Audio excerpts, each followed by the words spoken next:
Bonjour à tous, il y a quelques temps je vous avais présenté une réplique de chez GSG, le G14, qui est distribué par Cybergun. Alors je l'ai utilisée telle qu'elle, comme elle était en sortie de boîte, sans rien ajouter dessus. C'est une réplique qui marche déjà très bien. Alors maintenant il est temps de l'accessoiriser, j'ai fait des petits essais avec des accessoires que j'avais déjà sur d'autres répliques, mais là j'ai voulu les réinstaller sur leur réplique d'origine.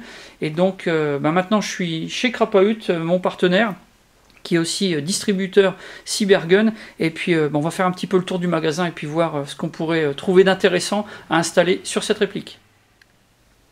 Pour commencer, je suis allé voir dans cette vitrine pour choisir parmi toutes les optiques, et puis ensuite sur ce présentoir, et dans cette vitrine, donc j'ai sélectionné plusieurs accessoires, donc je vais vous montrer un petit peu tout ça.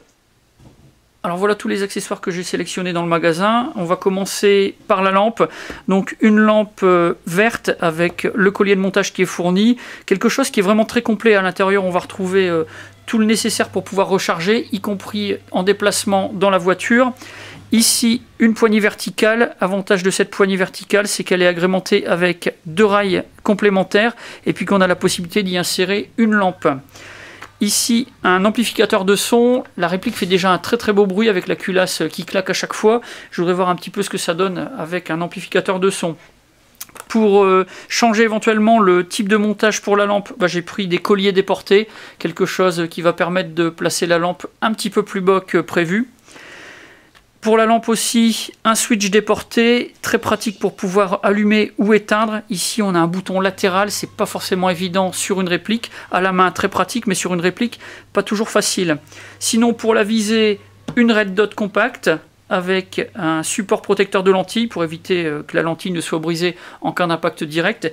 Et puis un rehausseur de rail, quelque chose qui va me permettre d'avoir une visée un petit peu plus haute. Comme j'utilise un masque grillagé, c'est quelque chose qui est vraiment très pratique. Une chose qu'il est nécessaire de faire avec cette réplique, c'est de sécuriser les attaches sangles. Ici, on a des points d'ancrage qui sont fixes en polymère à l'avant, et puis pour l'arrière, une petite barrette en métal qui est prise dans le corps en polymère. Le problème, c'est que si on met directement les mousquetons en métal des sangles sur la réplique, en cas de torsion, ça risque de casser. Donc moi, ce que j'ai créé, ce sont des petites interfaces en paracorde. Ça permet d'avoir de la souplesse et de pouvoir attacher les sangles. À l'avant, ça va être fixe. À l'arrière, elle est mobile, on peut l'enlever. Donc comme vous le voyez, il y a environ 30 cm de paracorde, si c'est pas moins, avec un nœud un peu élaboré, mais pas nécessaire de faire aussi difficile. Quelque chose qui coûte à peine 30 centimes et qui va peut-être sauver la vie de votre réplique. Voilà tous les accessoires installés sur la réplique, pas de difficulté particulière. Seule chose que j'ai dû modifier, c'est la position du rail inférieur sur le garde-main. Au départ, quand vous sortez la réplique de la boîte, vous avez le rail qui se trouve à l'avant. Là, je l'ai positionné au milieu. Il y a simplement 2 vis à enlever pour pouvoir repositionner le rail. C'est vraiment très facile. Sinon, pas de possibilité d'installer l'amplificateur de son. C'est un pas de vis anti-horaire et il n'est pas compatible avec le canon. Me voilà maintenant sur le pas de tir de Crapahut. Alors je vais pouvoir faire quelques essais et puis vous montrer un petit peu comment elle se comporte, le bruit qu'elle fait, et puis les différents modes de tir. Ça ne sera pas vraiment du tir de précision puisque c'est pas ça qui va m'intéresser aujourd'hui. Pour ce qui est des résultats balistiques, on verra ça dans une autre vidéo. Alors pour le matériel utilisé, des billes bio, des 0,25, ce sont des BioVal Technologies. Et puis pour la batterie, une 2000 mAh en 9,6 V.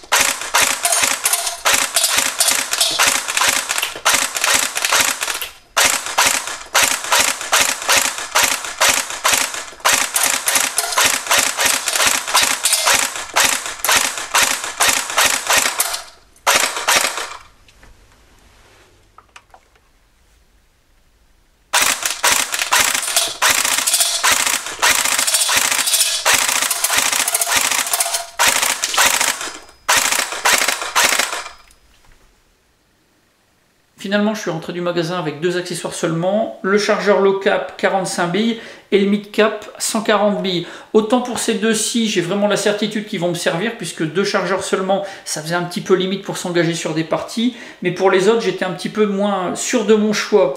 Alors, la lampe tactique avec l'effet vert, je trouve que c'est vraiment très sympa. Déjà sur l'éclairage et puis aussi sur le petit effet lumineux que ça donne aux billes. Pour la poignée tactique, très pratique, surtout avec la possibilité d'intégrer dedans le switch déporté, ça c'est vraiment pas mal. Par contre, je la trouve un petit peu volumineuse, donc je vais peut-être partir sur quelque chose de plus compact.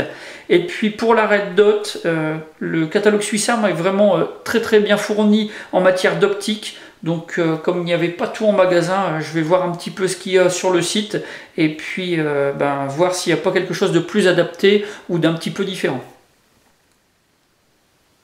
En matière de chargeur, on pourrait être tenté d'aller voir chez les fabricants concurrents pour trouver des modèles compatibles et moins chers. C'est ce que j'ai voulu tester avec un chargeur de G36 de la marque Jingong, un modèle iCap 300 billes tout à fait classique. Une trappe d'alimentation sur le dessus, au talon une molette pour pouvoir mettre le chargeur en tension. Alors à première vue, on a quelque chose qui est exactement pareil que le chargeur GSG Midcap, le 140 billes. On peut les coupler ensemble, là-dessus il n'y a vraiment pas de souci. Mais le problème avec le chargeur cheap, c'est qu'on a un ergot qui est beaucoup plus petit que celui d'origine. Donc quand vous allez placer ce chargeur dans le G14, il aura tendance à se décrocher. Il va tenir, mais à peine. Donc déjà là-dessus, gros souci, on risque de le perdre en courant. Et puis le deuxième souci, ce sont énormément de misfeed. Comme le chargeur n'est pas bien positionné dans le puits d'alimentation, automatiquement on a des gros soucis d'alimentation en billes et donc des incidents de tir.